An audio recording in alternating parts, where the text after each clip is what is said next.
मागच्या वेळेला सुद्धा कपाशी आणि सोयाबीनचे असे वाऱ्याने आणि पावसाने खूप नुकसान झाले होते, पण पंचनामे झाल्यानंतरही अजून शासनाची काही आम्हाला मदत मिळालेली नाही आहे.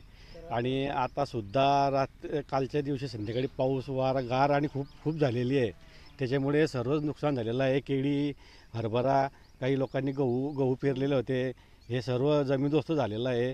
केळीचे बागाच्या बागा उपटून पडलेले आहे आणि रावेर असो, इकडे चोपडा असो का यावल असो, परिसरामध्ये सर्व तसंच झालेलं. आपलं नाव? माझं नाव गिरीश डालू महाजन, भालोद तालुका, यावल जिल्हा जळगाव.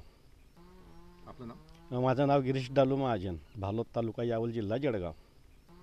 आपलं नाव? माझं नाव गिरीश डालू महाजन, भालोद तालुका, यावल जिल्हा जळगाव.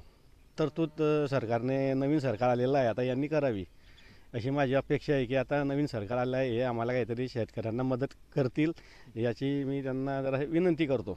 सर, रब्बी पिकांचं कसं आहे, आमचा मेन म्हणजे हरभरा आणि तूर आणि गहू याचं खूप प्रमाणात नुकसान झालेलं आहे. गारीमुळे हरभरा पीक जमिनीला लागलेलं आहे. घाट्यांचं म्हणजे घाटे कसे गळताय आता त्या पाण्यामुळे, आणि जे फुलोरा आहे तो जमिनीला लागून गेलेला आहे हरभरा, आणि तुरी पण जमिनीला लागलेला आहे, आणि गहू पण पुरा सपाट झालेला आहे. सर, केळीचं तर भरपूर प्रमाणात नुकसान झालेलं आहे.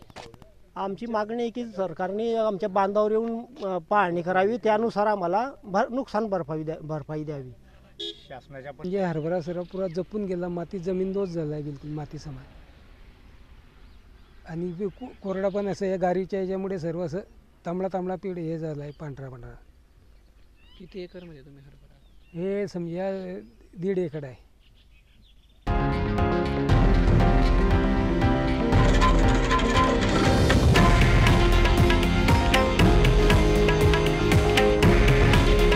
हे आहे देशातील नंबर 1 न्यूज नेटवर्क आणि आपण पाहत आहात TV9 मराठी.